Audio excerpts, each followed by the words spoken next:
Story with Binaca. सुनिए कहानी Binaca की जुबानी। तो लीजिए, हाजिर है आध्यात्मिक कहानी ईश्वर तुम्हें क्षमा करे।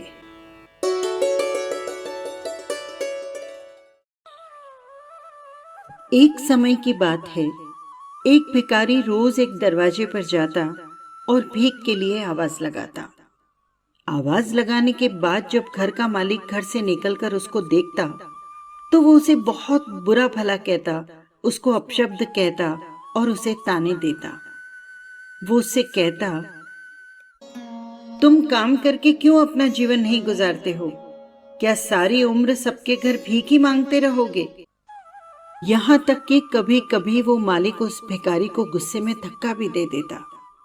किंतु वो भिखारी उसकी उस सारी बातों को बस इतना कहकर टाल देता, ईश्वर तुम्हारे पापों को क्षमा करे और तुम्हें सद्बुद्धि दे।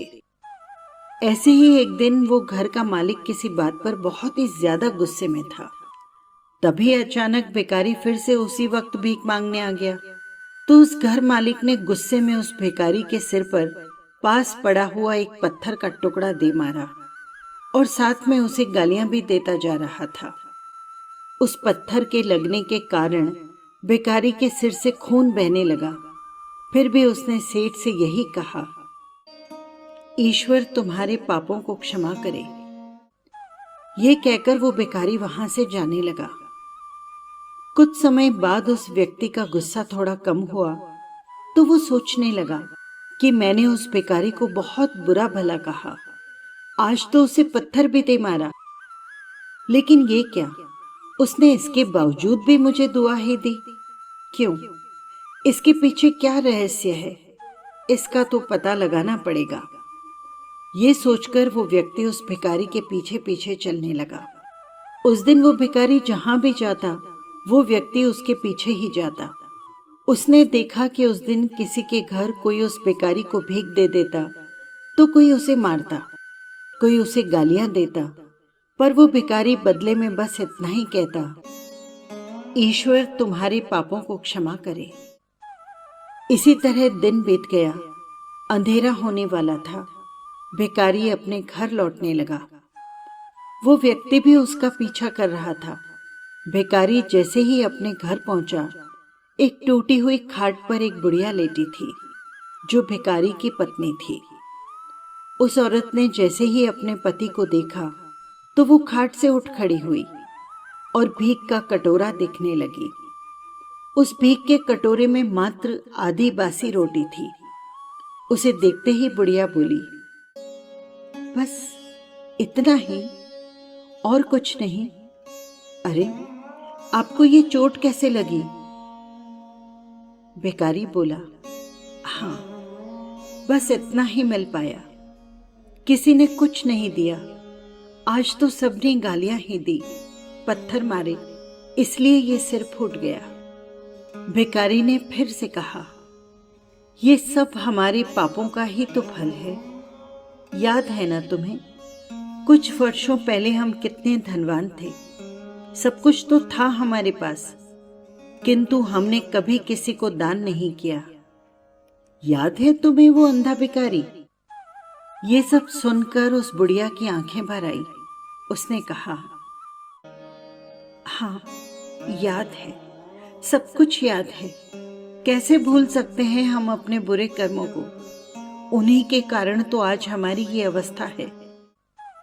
और वो दोनों अपने उस समय को याद करने लगे, कैसे हम एक अंधे भिखारी का मजाक उड़ाते थे, कैसे उसे रोटियों की जगह उसके बर्तन में हम कूड़ा डाल देते थे, उसे बुरा भला कहते, कभी कभी तो उसे धक्का मारकर गिरा भी देते।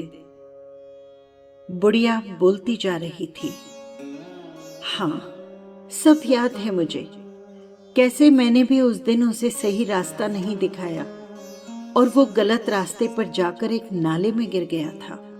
जब भी वो हमारे द्वार पर आकर रोटियां मांगता तो मैंने बस उसे सदैव गालियां ही दी।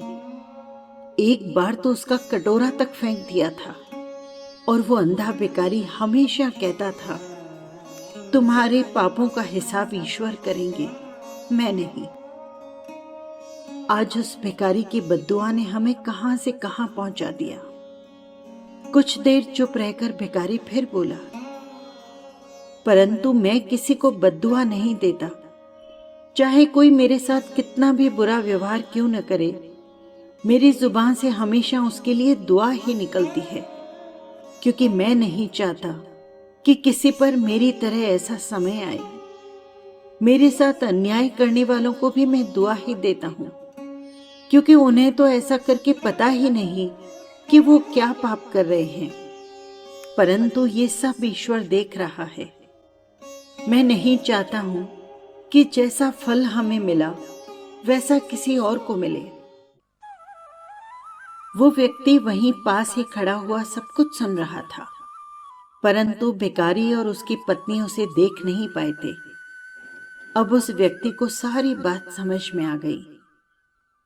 भिखारी और उसकी पत्नी ने उसी रोटी के टुकड़े को मिल बांटकर खा लिया और प्रभु का नाम लेकर सो गए। अगले दिन फिर से भिखारी उस व्यक्ति के दरवाजे पर भीख मांगने गया तो उसने देखा कि उस व्यक्ति ने पहले से ही उसके लिए खाना निकाल कर रखा हुआ है। उसने भिखारी को वो खाना दे दिया और अपनी गलती की क्षमा मांगते हुए बोला, बाबा, मुझे माफ कर दो, मुझसे बहुत बड़ी गलती हो गई। मैंने सच में तुम्हारे साथ बहुत बुरा व्यवहार किया। मैं अपने किए पर बहुत शर्मिंदा हूं और उसके लिए क्षमा चाहता हूं। भिखारी ने कहा, ईश्वर तुम्हारा भला करे। ये कहकर वो बूढ़ा भिखारी वहां से चला गया। ये कहानी सुनकर एक बात तो समझ में आ गई कि इंसान तो बस दुआ और बद्दुआ देते हैं, परंतु उसे पूरा वो ऊपर बैठा जादूगर ही करता है। इसलिए सदैव अपने कर्मों पर ध्यान दीजिए, किस्मत तो आपकी संवर ही जाएगी। जितना ज्यादा हो सके बस अच्छे कर्म कीजिए, बाकी सब का हिसाब बस ऊपर वाले के पास छोड़ दीजिए। आज क्षमापना के इस पर्व पर मैं भी मन वचन काया से यदि कभी आपका कोई दिल दुखाया हो तो उसके लिए क्षमा याचना करती हूँ। मिच्छामि दुक्कडम। ये कहानी आपको कैसी लगी कमेंट बॉक्स में जरूर लिखिएगा। और हाँ, यदि आपने चैनल को सब्सक्राइब नहीं किया हो तो कर लीजिएगा, जिससे हर कहानी सीधे पहुंच सके आप तक। फिर मिलेंगे किसी नई कहानी के साथ। नमस्कार।